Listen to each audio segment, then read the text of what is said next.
today, Todd got the stone up. Ho ho ho. Look at that. Look at how good that looks. Looks so good. So good. And here's the tiles. So the tiles went with kind of like a, we picked what was closest to like a natural black granite out here that you could. It's hard to find stuff that looks like natural rock, but we also didn't want to go super pink because that kind of looks weird. So we went towards the black granite side of things and chose those ones. So those are all ready to rock. He's going to work on that tomorrow. And tonight, we're going to start on putting the 2x12 around the deck, and that we can start on railings. Because really want to get all the stuff done outside before winter hits, and it's almost September, and winter could be next week up here in Canada, so got to get things moving. Look at that. The tile, I believe, is done. Yeah, that's the edge stuff. No step. No think the tile and the stone go very well together. We wanted like a darker color. Oh no, he's not done. He's still got grout. The grout is going to be dark color. I think it's charcoal. These are kind of a darker color because this is going to have fireplace stuff on here. So it'll get dirty. Who cares?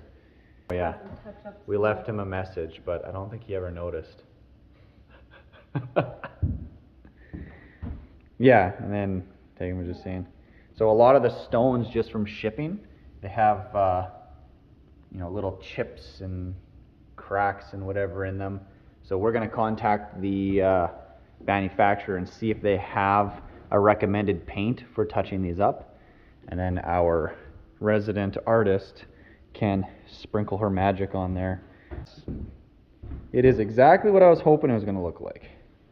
And then to me it makes sense doing it this way. You have stone on the bottom, then you have wood on top. Like if you were going to build this, if you imagine this was stone and the stone went inside and then they just encased it the whole way up with wood, just to whatever, hold the stone from falling apart or something. But then doing like wood and then stone, which would make zero sense. I like things to be built and look in a way as if someone was going to build it back in the 1500s, how they would have actually done it in reality. Somewhat believable. But yeah. Wow, Tegan, wow. And now we have a whole bunch of extra tile because all the stuff that came that we weren't supposed to get. And then this is the spare one he cut for these if something goes wrong with those. And then I think there's what, 2 more 4-foot tiles? So we have lots. Like, I actually got off work at a half decent time and I slammed a rock star. So let's get some more of this deck done here. So making use of all my time. Alright, so on our steel truss deck here, we're running a line of wood screws, 1 foot on center that goes into the wood on the top, and then for the trussing itself we're going 4 inches down and 9.5 inches down with our tech screws, which are these pretty much 1/4 inch bolts. They're like self-tapping bolts, and we do every 2 feet on those. And it's nice, beautiful, rainy weather. Tegan's loving the rain. So we put in the wood screws first. Now time for the tech screws. Tech screws are pretty hard to put in. They're pretty heavy duty. Little Makita. I mean, the impactor's not little, but our batteries are still little. They're just the tiny ones. Trying to convince Tegan to buy more batteries, and she said no, I don't need any, but we always seem to only have one because they're the ones charging. On the tail end of it, pieces of blue sky, but it seems to only rain here. Wow, almost as if I knew what I was doing. Look how nice that is. We do have some weird transitions with our 2x12, but that's because, like, for here we're dealing with this deck is slightly sloped this way and this deck is slightly sloped this way, so this is where it kind of meets. So we have some weird funky transitions. And then over there, we were just dealing with warped 2x12s, which are really hard to deal with.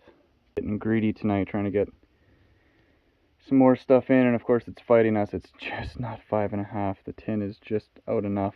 Oh, the mosquitoes are so bad. So bad tonight. I don't know if you can hear them. They're just everywhere. They're everywhere. Whoo! So he is done. So you just put some protection on here. So that's that charcoal. That's actually like almost a perfect match. Can't even hardly tell. I didn't even know that when you're doing grout, you can just choose what size you normally do, or you can do. There's some normal sizes, but I was like, I have no idea. No clue. And then he also said he just added in some grout in the stone just to fill in some of the spots, because this stone, for being a dry stack, is a very not dry stack. This was the Elite stone products. Buying it, just be prepared that you're going to have some of these bigger gaps and holes unless you start cutting every single stone, which, like Todd was saying, if you cut every stone to be perfectly, like absolutely square edges, then it fits right tight together. It makes it actually really tight. This makes it more natural. He said this was similar to when he's doing real true stone, and the amount of work that goes into it is similar to doing a real true stone, where they may be cut straight but they still have super rough edges. So that is her, other than some touch-ups. Tonight's adventure, we are going to be putting on a bunch of these brackets, which goes something like that, and then it makes a bench seat. The difficult part is we have to make this, which doesn't meet any type of codes, and we have to manipulate them to make them meet codes. So that way we can actually move into our house and not get flagged for things not being code. Et voila, the magic of television. So you can kind of see what we're going for here, kind of from the side of the house there, side of the house here. So it would be bench seating. It offsets it another foot or so off the deck. And what I love about this stuff is now we can do a table here, and then you have seating all the way around it, and then you don't have to worry about having a railing, chairs, and then a table. So it almost increases your deck space by, I'd like to say, probably 2.5 feet, right? Like that whole amount that you would have a chair, if you can imagine there. All in the instructions here beautifully. Exactly what you need to do. It comes with all hardware and everything. Bolts, leg bolts for the back. We had one break because I hit a screw, one of our screws. I mean, that's not the hardware's fault. Not getting much video tonight because we are flying along. We got all of our boards cut. They're 41 inches to the long edge, 12 degrees, because the back of the bench is 12 the other way, so that makes it flat. We're losing daylight. Storm's coming. We want to get some stuff done. Of course, as soon as I said that, it starts raining. Well, if it's raining too much to work, might as well burn some cardboard. There was one big flash just as I came out, and it hit just over there somewhere. It was just flash bang. I don't know. I think we're okay. Maybe. Doesn't look that bad. These clouds are only kind of rotating. Okay, that's pretty wild. We had a little breeze came through, and then the atmospheric pressure changed, and this whole fire just went, pressed itself right down. Now look at the smoke. It's crazy how you get those atmospheric pressure changes. It's crazy how the storms often come across. There's a big open swamp slough that's miles and miles wide, and then it kind of hits this ridge system that we're on, and often it just, you can see it just light over there, builds into the darker clouds over us, and then it just heads that way into the more rocky, hilly terrain. Change of scenery again today. Getting all of our appliances picked up, getting some stair edging. Who knows what else? All happening so fast. Guess we have, this is washing machine, dryer, dishwasher, and our range. Excited. Oh, and then the fume hood. So they stored this for us since February when we ordered it, which is nuts. They held it for us, got really good pricing. Because we ordered so far ahead, they were able to see what deals were coming up in the next so many months, and then they could pick and choose the different brands for stuff. So we went with all product that is North American made, or assembled at least, right? Chinese parts and everything nowadays, but North American assembled, has good warranty, not a whole lot of bells and whistles, just basic, but the money goes towards longevity compared to technology. If it makes any sense. I think I have a sickness or an addiction, one of the two. There appears to be some evidence. Who could have that been? Alright, so we need to put these in. These are our pieces we cut last night. Flat on one end, 12 degree on the other end. They go in here, go in there, like Tegan has it, goes to the bottom, stops where you need it. You drill your 5/16 hole, you bolt it in, 2 bolts, tighten them up. Then that's your backrest and your top. And put you on time lapse though, otherwise it'll be way too boring.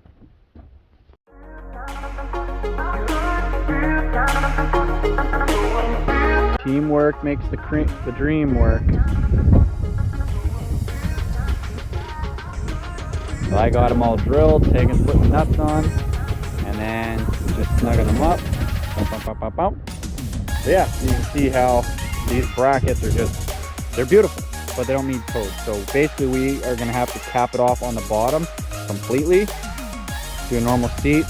Probably going to have to go tight on the back so it's considered non-climbable. Then we have to go from the seat height up.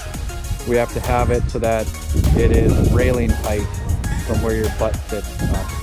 One thing to note, we did not use any of the lock washers because there's not enough room on these to do a lock washer. My focus. We literally could not get the nut on at all, so we just didn't do them. I can't see this rattling enough to have a nut fall off.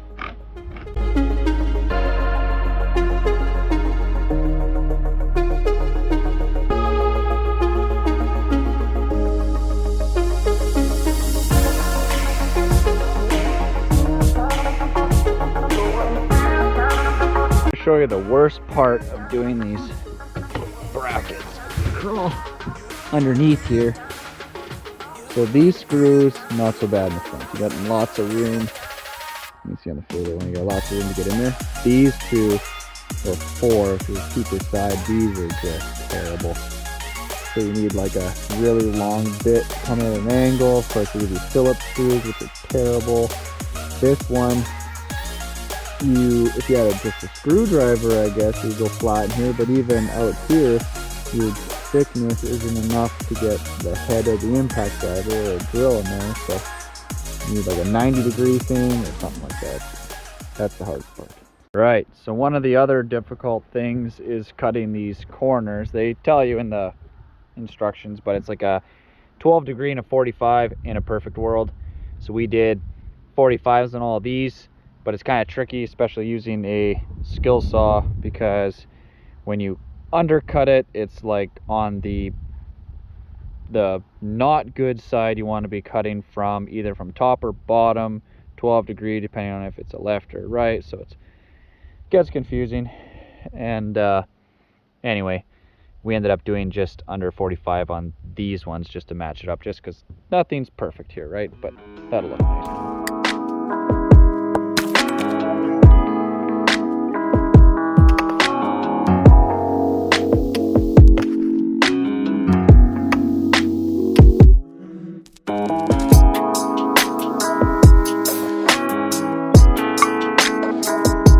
Alright, time lapse died there. We did it. So this is the normal way to do the bench. We left like a 4-inch gap at the bottom just to help blow snow off. And basically now from here, you imagine this is going to be deck height. So then we have to make this still into railing height. Yeah, no, it turned out really nice. I just love this bench seating because it just gives you such a massive amount of entertaining space. I'm getting stuff done on the tractor today, getting more of the tank stuff, and Tegan's making the boxes to go around our electrical and laying them out along there.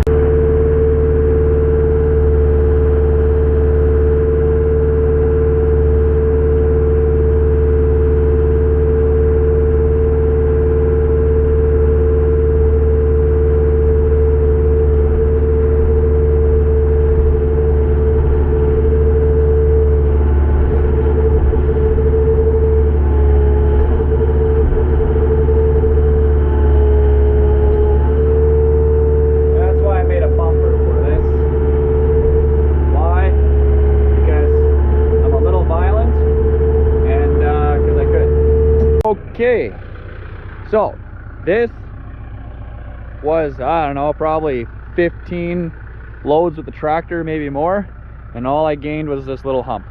So now that's that kind of 2-foot mark that we need to cross over the boiler line with the tractor. So now I can get into there to start bringing some sand eventually, but this I got to rake out by hand to make it nice. Now I can start coming from this direction, and I have to slope it all the way up to the tank, but I need to leave a ditch along here and around, and then I'll have to dig out a lot of the gravel thereafter. So the goal is to slope this up into there, so there's still so much material has to get brought in here.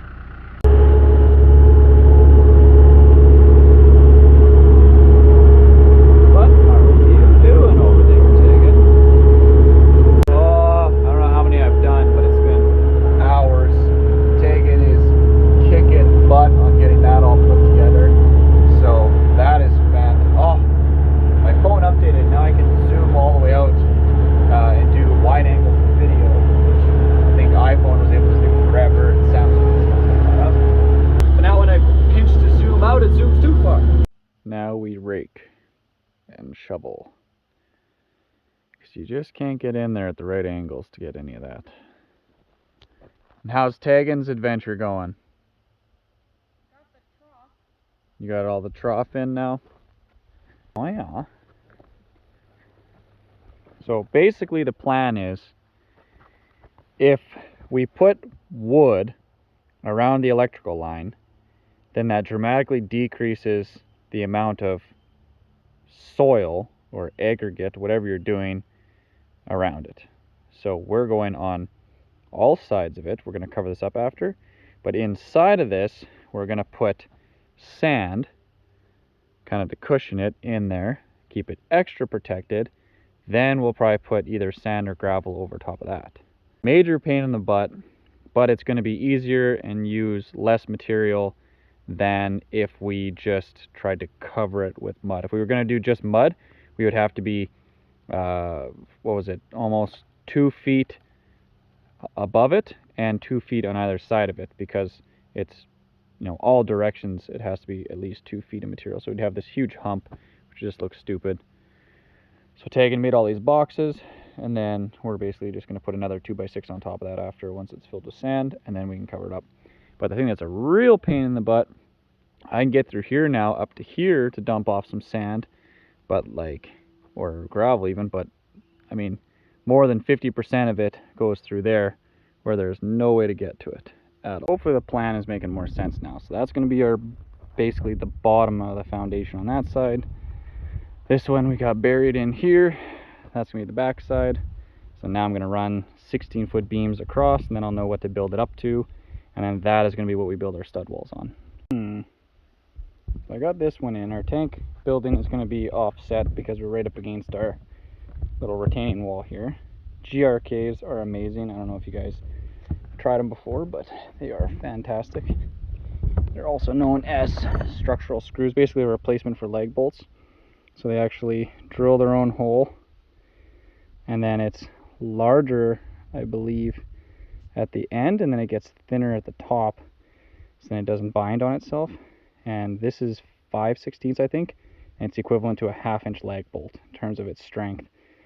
You can actually use them for building because they're a higher grade of screw. They're rated a bit different. But yeah, this little impact driver, you can go right through 2 6x6s, no problem. That's a 12-inch or something, or 11.5-inch. Pretty amazing. 1 foot wide there. 10-foot wide here, but I don't know if I'm square, because basically that's square to the back of the tank. That one is square to the front of the tank. This one's square to the side of the tank. So you got to assume that this is going to be square here, but I don't know. Almost have to run posts up or have some fancy technology thing. You know what I mean? Survey type deal. So no pre-drill required even. I'm going to do this left-handed.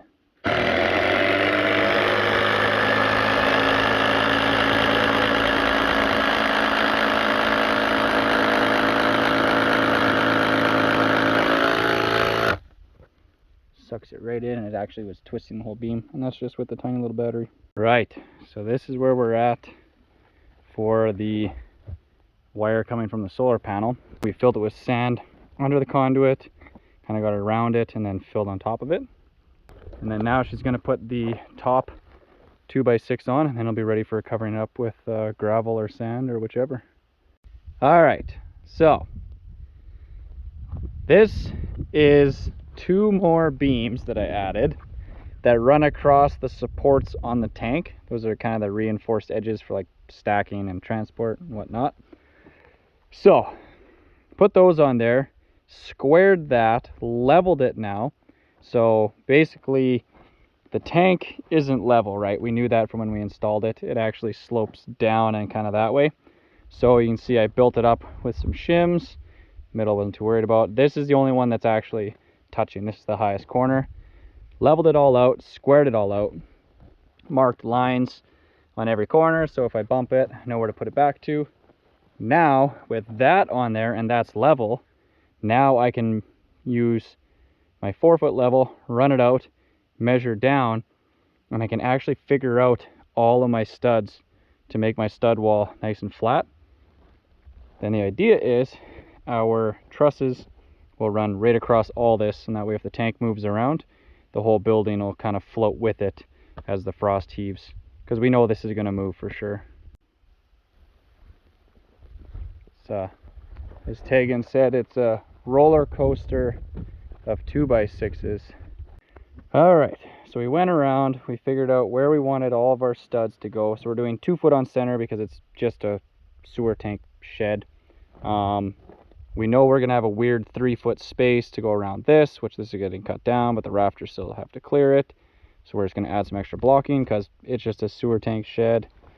What else did we figure out? Oh yeah, over here, we're gonna leave a 3-foot opening to then put a door in, because it'll be smaller than that. So it'll be like a removable door so we can get in to access it, do whatever. Tegan's just grabbing some paper. We're gonna write down all the measurements, and then we'll get to cutting. And again, the plan is to use up as much of this kind of junky wood as we can. So we're using the old saw with the crap blade.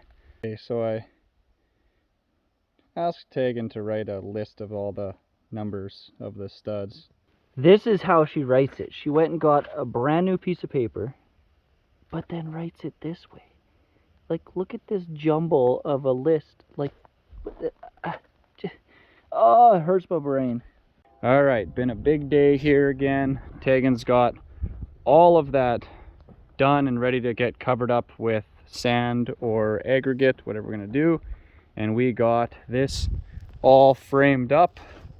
So I totally didn't figure into my calculation the top plates relative to my extra beams. So we're gonna have to add on 2 layers of 2x6s to get this to be the same height, or get this to the height of this, because right now the stud is the height of that. Basically I'm an idiot, but whatever. So actually this means, Tegan, that it's going to be even easier to cut the lid down now, because we're actually higher than I was even thinking in the first place. Nothing is perfect, everything is just slightly askew in every different direction. We know one wall is like a 3/4 inch almost pushed out, because just trying to get all the angle stuff, and it was just, you can't square this because corner to corner the friggin' lid is in the way. So unless we chopped it completely off, you can't really do it. But overall, I mean, there's some stuff here, like, and then that's the other thing too, because we're just putting it on there, you're into the beam, so you got a gap, but it's like, we don't really care, because it's just to cover up our turds basically. So Oh well, look, kind of cool. You know, little roof, put some tin on there, maybe stone. We're just gonna use leftover siding from the house. And we're back for after work shenanigans here. We are, I ran over something there. Just a rock. But we got the rafters for the sewer shed and the shingles.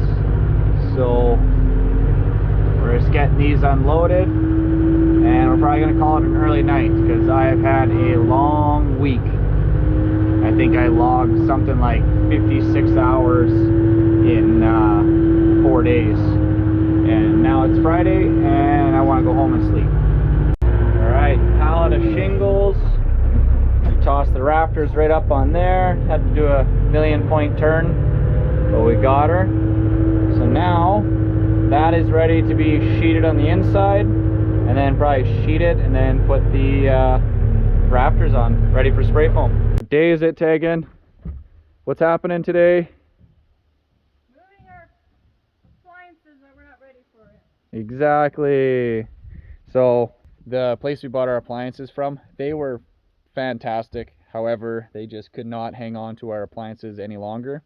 So they told us we have to come in and get them. And typically they want you to be able to install them and test them within 48 hours, which we're not going to. We're going to be probably a couple weeks before we can put them in, but they just can't store them any longer. The warehouse is full. So we got them in the trailer. We're going to wheel them up. Since we still have the ramp, we're going to put them in here. And then essentially we're going to have to put them here. And then when we do our sand and vac, we'll just have to bounce them around back and forth. Yeah, it's just a little heavy. This is over 31.5. This we have 34. So it should fit. Oh, she's heavy. You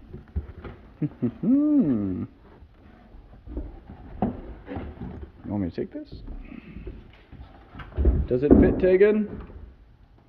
A little space of doom. Yeah, under 30.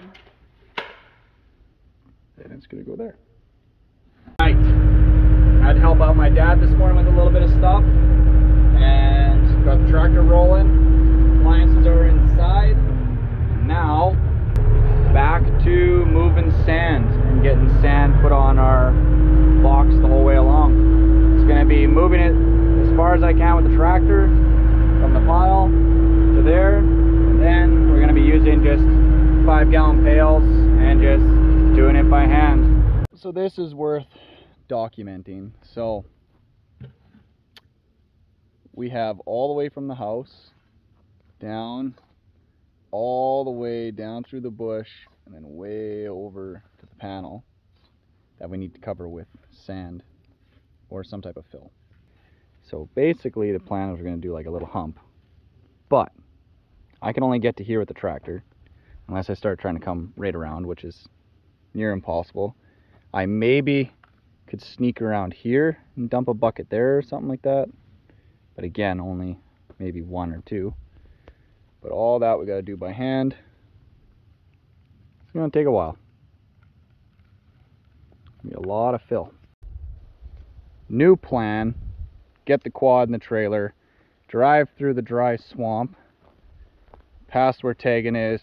We'll cut those 2 trees that are down there, and then I can drive up through the panels after, and then I can at least drive in here and we can dump out sand from the quad and the trailer, because it's going to be years of carrying bucket loads and about 50 hernias. Forgot, so plumbers came back. So this is the suction line for emptying the sewer tank. So they came up, they left it high enough that we can slide one of our rafters underneath there. They left this unglued, so now we can basically hole saw out, slide our plywood onto that, and once we have all of our siding and everything done, then they'll slide that back on, get it in place. And then they also cut the collar down as low as possible for me. So you can see we're gonna have to kind of get creative and space out our trussing further than you normally would, but I mean, this is again just a sewer tank.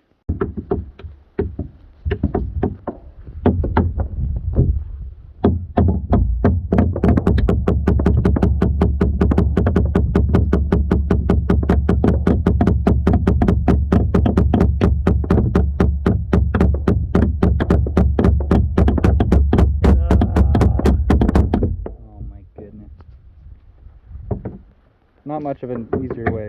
Hopefully it's making a little more sense now what we're doing. So essentially we're framing this thing in inside out, so then the guy can come with his spray foam, same guy that did underneath the house, and he's just gonna go spray it. Then if we need to trim it, we'll trim it, and then we'll just cover it in 1/2-inch plywood on the outside. So 3/8 treated on the inside, and it'll be 1/2 inch on the outside. There she is, all closed in for there. I mean, some of those holes and stuff don't matter because the spray foam will just seal up everything. That's the best part about spray foam. All these little cracks and stuff, that'll just, as long as there's enough, it'll stick on either side. It'll fill it all right in. We don't have joints on studs in some spots. Don't care, because it's just to hold the spray foam from just actually hitting the tank. And then it's also going to provide us with some extra airspace, which will then provide more insulation value inside here. How's Tegan feeling? Hot? Yeah. It's September 2nd, and it's like, what, 32 today or 33 or something out? This is insanity. We thought it was fall. Now it's summer again. Oh, here's the plan. We're basically made a grid with this, and I think we have to add another board in here to match up with the edge of our plywood. But we're going to go right from the edge, and we're going to go 4, 8, 10-ish, you know, with our plywood. And then we're 8 feet, takes us almost right to the lid. We added in around the lid, so this is going to be open. Basically just did this to hold up the plywood with the spray foam. We're going to spray foam up into here, leave the lid so we can get at it, and then we're just going to cover that with rock salt insulation. So we added in 2 little supports, so directly on top of all these is where those tubes are that help hold up the tank from collapsing if it's buried. This is a burial tank, so it has every single one of those to support it. So now, like, this is just super strong. All it has to do is hold up the foam, because then of course the trusses hold up the roof. It's all the same level. It'll be beautiful. Tegan's getting the last one marked out there to cut, put across here to then get us at that'll go there, and it'll work perfect. With the heat like this, we're taking every advantage we can to not have to work. So we're using the tractor to get every little bit of stuff that we need. Ta-da! So that is kind of the first, well, we'll call it half because this is the easy side, and then that is the difficult side. So 8 foot takes us right up to here, which is beautiful because that gives us good space for the lid. Look at that. We're even using Simpson strong tie, hurricane ties on the thing.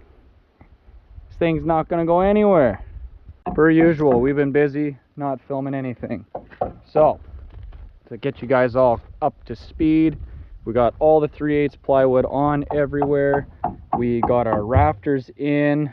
This spacing ends up being 3 feet to get at that. And then that's kind of a weird spacing too, because we had to get around our pipe, which we couldn't go underneath, and we couldn't line up because that is center and that is center. So we ended up angling this pipe out a little bit. We'll make that work. Got our board across the top, tied everything in nice and strong. Put our hurricane ties on backwards. I just toenailed it for now, and then Tegan is hand nailing it in because we won't have a whole lot to work with because they're backwards. Usually these are on the inside facing this way. The sun has set, and luckily it is the long weekend, and I actually will have another day to work on this. Don't have to wait an entire week to keep going. All things considered, with how wonky it was to start, this thing turned out pretty decent. I mean, we definitely have some angles that are a bit goofy. That front corner is really weird, and then the roof itself is out of square by, I want to say, 3/4 inch, 1/2 inch, something like that. But that's because right from the ground up you can't really square anything because their tank was in the way. You couldn't. It's like another little house. We were talking about if we were saying if we ever get some farm cats to get rid of some of the mice around here, because there's like billions of mice. Tegan catch like 10 in 3 days or something in the sticky traps. 6, only 6. Well, and then you lost one. You lost a trap which probably has like 12 stuck to it now. They're behind the shelves, but we're just gonna ignore that. But yeah, we were saying just put a little cat door on here, and then the cats can just heat the tank with their body heat. Well, new day. Poured homemade ATV trailer from my dad there. Needs some air, and the tires are a little flat. This top ring pops off the top, so it's just a narrow tub. Get the quad out. That needs air in the tire too. Seems like everything I own has flat tires, or borrow, I guess, too. I think it's cheating. I just don't want to move the air compressor.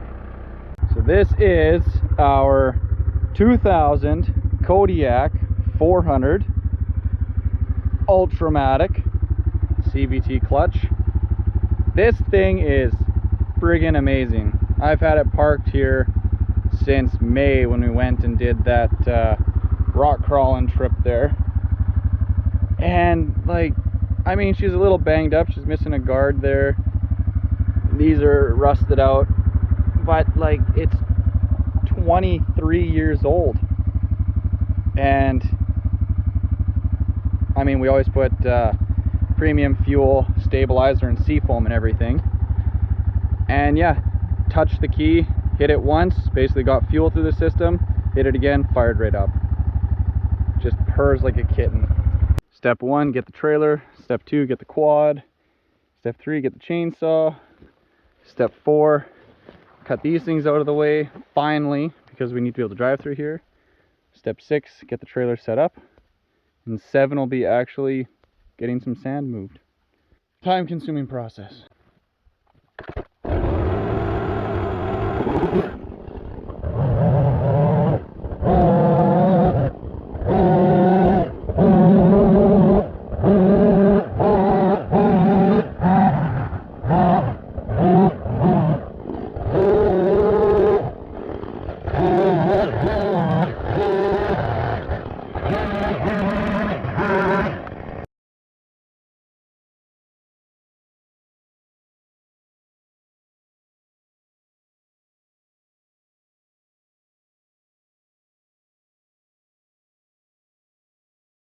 Right, got the top off the trailer. So we did 40 shovelfuls. It seems like a magic number. It worked pretty good. Quad wasn't dying too much. Trailer's not dying too much. Now we can get it right to here and then just shovel it in place.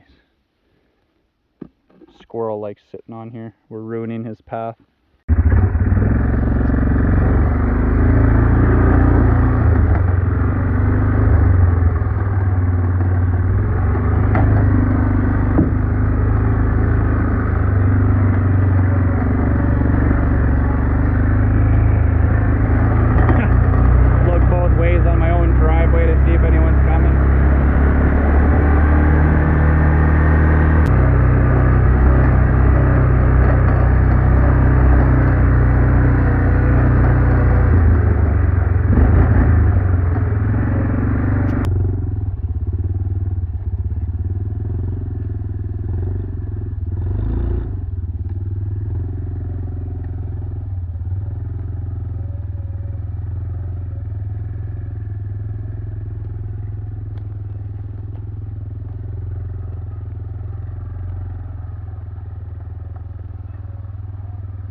Just like that, 50 shovelfuls, which would be 10 5-gallon buckets.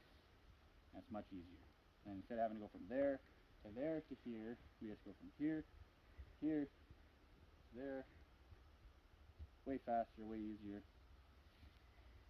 Tegan won't admit it, but I'm a genius, and she loves me more than anything on earth. Definitely more than chocolate cake.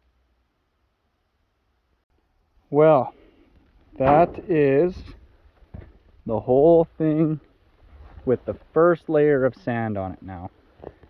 So we still need to do our flagging tape, and then we can put more sand on top of that, and then maybe even some gravel if need be. Now, switch gears back to the sewer tank house. Date time. Here's another update.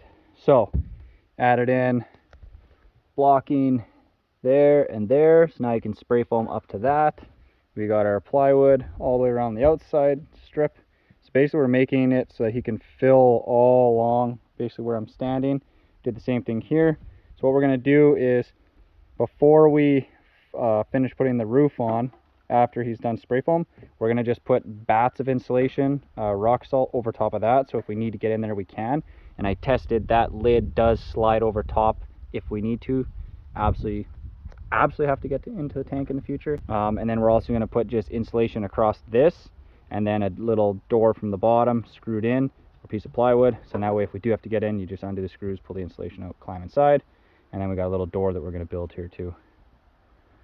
Getting there. So for our door here, we're going to do it a 2x8 because we have 2x8. And essentially what I'm doing is I'm just adding in screws into, this is the frame for around the door, right? Like this is door frame, this is going to be the door itself. So what I did was I put screws in here, similar to how I'm doing this, and they're just sitting proud. That's giving me a spacer, so in that way this will be able to slide in and out. And then I just screwed this in 3 spots, so I've got 2 can run up and down. Then that'll be my frame. Then I can actually sheet it over. Then we can, take it out and then nail it all together permanently. So we measured our sheet, cut it so we're 3/4 inch wide or all the way around for a bit of a lip.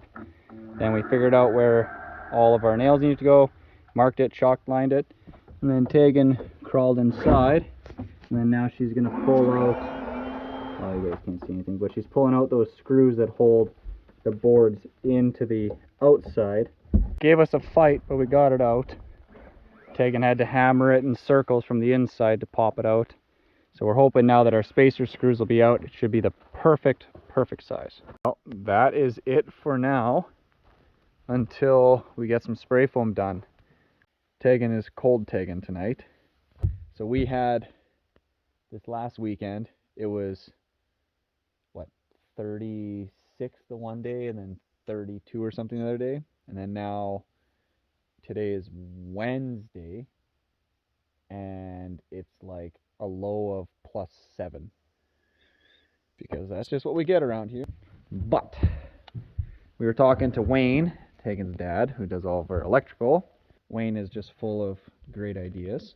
So he had a float lying around for giving us a little warning light for our sewer tank. So essentially, drill the hole, put in a little pipe to protect it in case we do get some ice. A little floaty thing, kind of like a sump pump. It'll float up, it'll click, triggers it.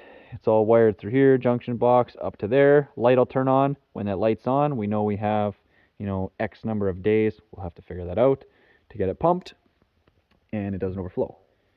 We're just hoping that it doesn't freeze up with ice, and then when they pump it out, it drops, pulls everything down with it. That's what's happened at a few different places that I know of, where kind of the lid gets a crust on it from there not being, as much insulation, or if it's a burial tank, it doesn't have enough coverage or whatever. Theoretically, nothing should freeze because this is going to be all kinds of insulation. This thing should be possibly warmer than the inside of our house. So Just be the heat lost to the ground. yeah, we'll have some heat loss to the ground. We didn't do any insulation on the ground around it, but that's not to say that we can't add that later, right? We could always come back and dig some of this back, lay down, whatever rigid insulation, and then backfill over top of that, but we don't have time for that right now, so we're going to run the risk. And we also, because we have power in here, we could always run a separate little heater inside the building.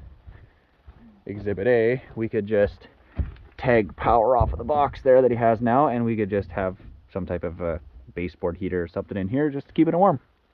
And if we still have problems with everything freezing, we're just going to give Tegan more Mexican food, and it'll definitely heat up the tank. Oh, Wayne also got pot lights in. Wow, look at that. So fancy.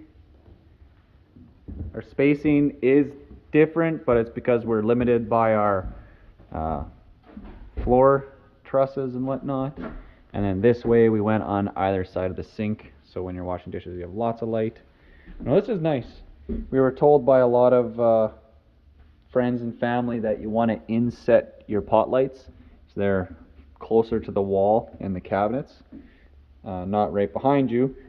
I guess common, designers want to put them, you know, right centered in the walkway. But then when you stand there, see how there's a bit of a shadow from me?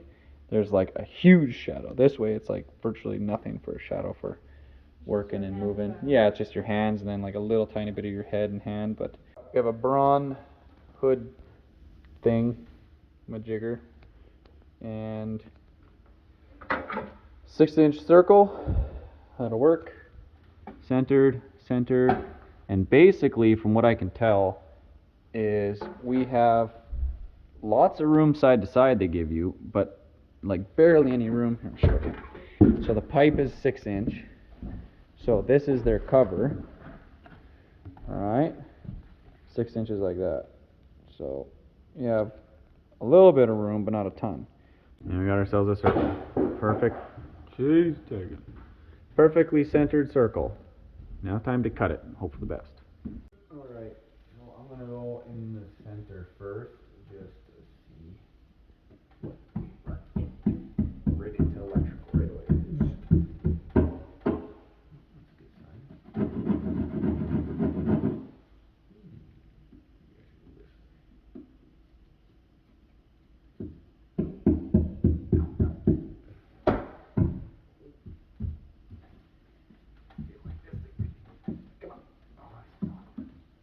Drywall's a lot tougher with a coat of paint.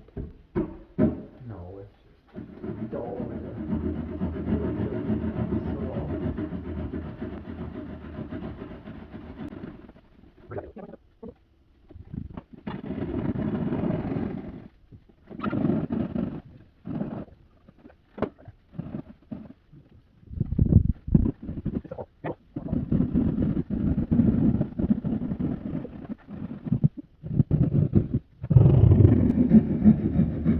Timber!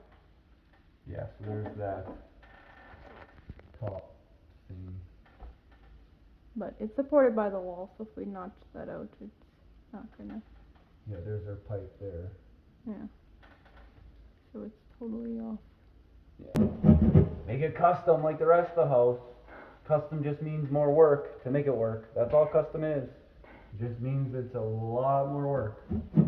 Nothing fancy about custom. It's only expensive because it's just a pain to do. Oh, it's a little bit too big of a 90 there. Yeah, it's way too far out from the wall to work.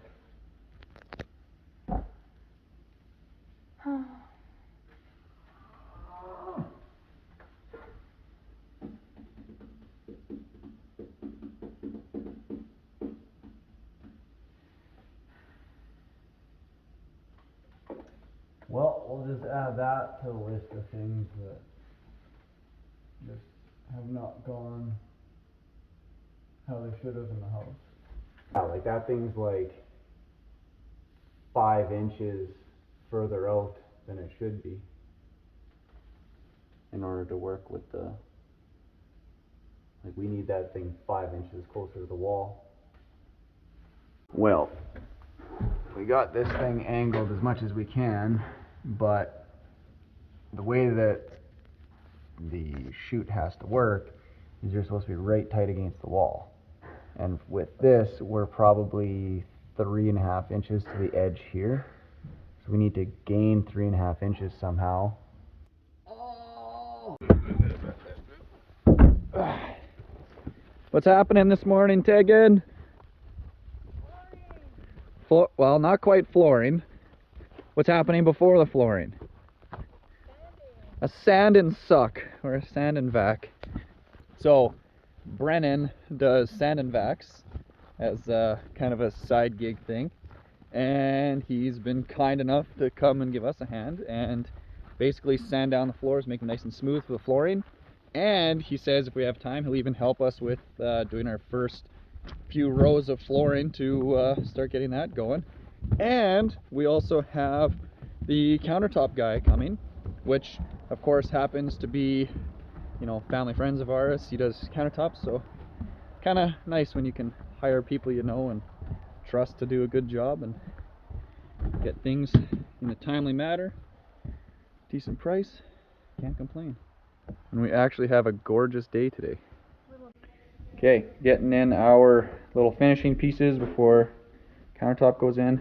It's really hard because like these ones are tilted, and so we did a screw in the top on either side that we can get to, and then we did a screw at the bottom, and then we just had to put in a couple brad nails because there's, unless you disassemble all this, move it, and then do that. This one Tegan made up, that's the reveal that we need, which matches the reveal on the edges like that, so that when these close they sit nice and flat. Put a block in there just to hold it.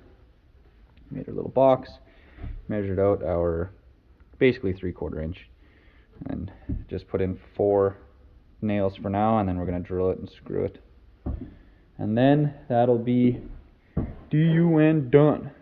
I have some time to kill here. I'm using my trusty knife to try and get out all this spray foam and junk where the water all runs right underneath the house here.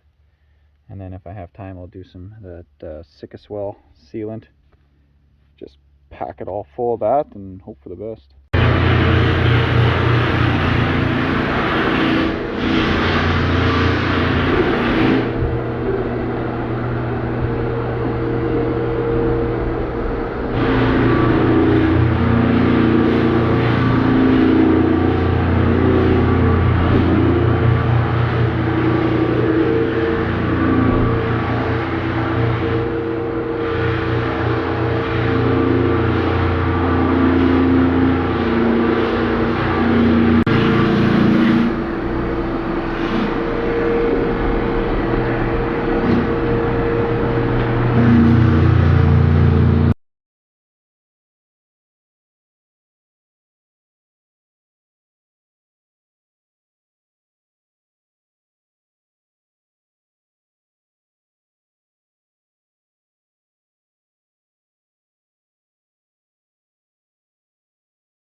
So even with drawing power, we keep blowing breakers because the I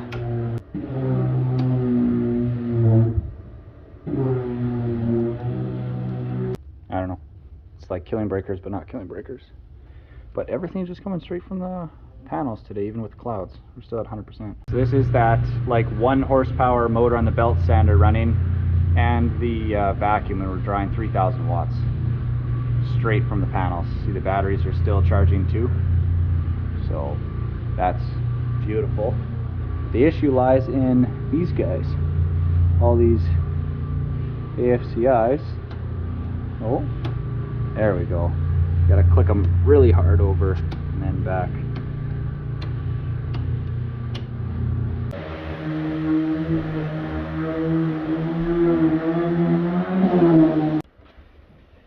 Table saw to rip them down, making winter snowstorm covered.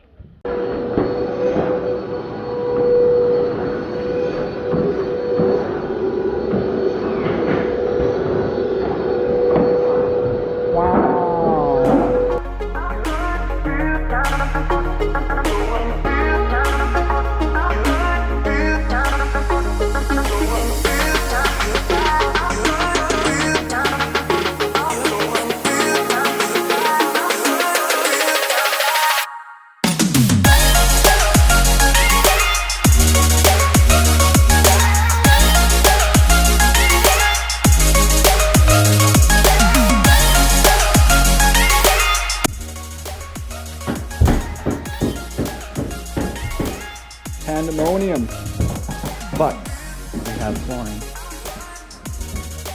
Watch the expert at work. Don't mess up now. Millions of people are watching. Oh, you sure that was the right spot? Oh, oh. Boom, done, just like that.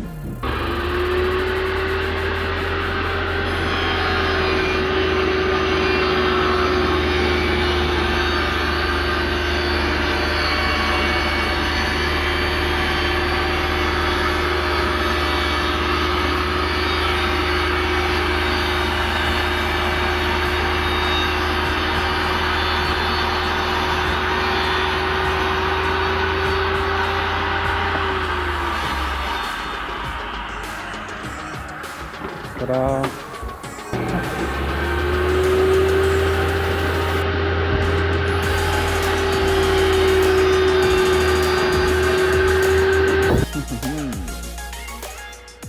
Fire. And so it begins. No dogs. No dirty, wet, sandy shoes. But if you wear boots, it's okay. Almost forgot. Look at the countertops. Wait, where's the light? Boom.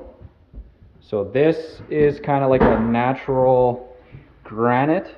Kind of got a little bit of the pinky browns, some grays. It's a little lighter colored. Very similar to, you know, like the real granite right there and right there. And like the granite over there. Over here, got the island is in. We got to wipe her down. There's our lights taken. Hit us with some lights and some camera. Camera's rolling already. And then the action. Boom. Look at that. So this is like a darker kind of a granite with almost like a shale type appearance to it. And the island looks massive now. Here, let's get taken for scale. There we go. Wingspan taken, arms out. There we go. So it is, how long is it? 6 feet. It's 6 foot plus the extra overhangs, right? Yeah. And then plus we're another 16 inches hanging out. We got to do a couple braces and stuff in here after. 40 inches this way, or is it more? It's got to be almost 4 feet across. It's so nice. And the nice thing is with this type of countertop, much less expensive, and it's you can replace it, do whatever.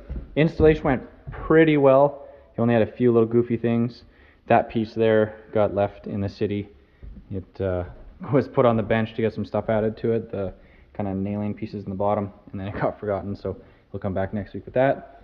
Here's that goofy joint where this is a joint and then that's a joint there too, and you can almost not tell it at all because this is the maximum length that you can possibly get. So this is a sneak peek at our sink. So it's kind of the more modern industrial-esque Kohler sink with the smaller half, bigger half. So this bigger half will fit like full-size pans and everything right in it. And then this half is your whatever, rinsing sink or however that works. But because it's a square sink, if you have the rounded ones, you lose so much with the round and the taper that it makes it not make sense to get this overall form factor of a sink and have it with a bigger and a smaller, because you just end up with a slightly bigger sink and a really small sink that's useless. This is actually usable. It's looking beautiful. This is that 10% being excited and happy about building when you actually get like good progress. Things went very well. Sand and vac went extremely well. The flooring went extremely well. So it was a good day. It's a very good day. But what we're finding, or we're thinking about now, is all of our tools that we normally put in the mudroom here. Well, now if we got flooring there, now where are we going to do the tools? So huge thanks. Yeah, welcome home. Feeling like a home now. But huge thanks to Brennan and Kate and Tegan here, because we have almost the entire living room, kitchen, dining room. We just have a couple little pieces through here to put, but the kitchen's almost done. We're into here. Powder room is all done. And then we even have around the corner into the master bedroom. Most we could do up to here, other than moving the flooring. Plus we did the sand and vac all in one day. And we started at, what was it, like 9 a.m.? 9:30 or something like that we started. And then it is, what time is it right now? 6:30. So, but we were moving. You'll see in the time lapse there, Brennan was on one side, I was on the other side. So we were, you know, calling cuts and cutting and, you know, first and last boards. And then Tegan and Kate were following the patterns, making sure we didn't put the same two planks together, the same patterns together, and they were trying to mix up the clear boards with the, you know, super naughty boards to make it just, and look at it, it's perfect. There's no weird patterns or anything, or not, well, we have patterns. We did actual pattern because it just makes our brains feel good. And but yeah, like in terms of having pieces that are the same, so say like that knot is the same as that knot, but that one they printed on the other way and then mirror imaged it, but they are the same knot if you really look at them, like some of these ones. So if you really start searching for it, you'll start to see certain ones that are like the same, like you see that one and that one, but they're flipped and reversed, but they are the same. But when you look at it, you know, unless you're looking for those patterns, you'll never find them. So this is fantastic, and this brand multi-clip, so we'll have to see how it holds up, but it seems to have a very, very good locking system. It you go in, over, and then you lock it down, and then you hammer your joint. So you hit it with a mallet, and it just goes in till it clicks, and it just snaps itself in, and it's like pretty dang heavy duty. So hopefully that all lasts for to infinity and beyond. And yeah, don't want to have to do this again anytime soon. Which is funny that you say that, Tegan, because your plan was we were going to buy the cheapest, crappiest flooring and slap in the cheapest, crappiest flooring to save a whole bunch of money. And then you said, oh, and then we'll just do, no, that wasn't it. You wanted like the 50 cent a square foot type stuff. And then she said like every 30 days you would just rip it out, put in new flooring. But I said, let's go with something a bit nicer, watch for deals. We found this stuff, nice color, good price, good quality. It's not the highest quality, it's probably like the next one down, but seems pretty good. So we came to the middle and we met with price and something that's going to be durable, long lasting, and low maintenance, hopefully. And yeah, now we're on cleanup mode and we'll be out of here.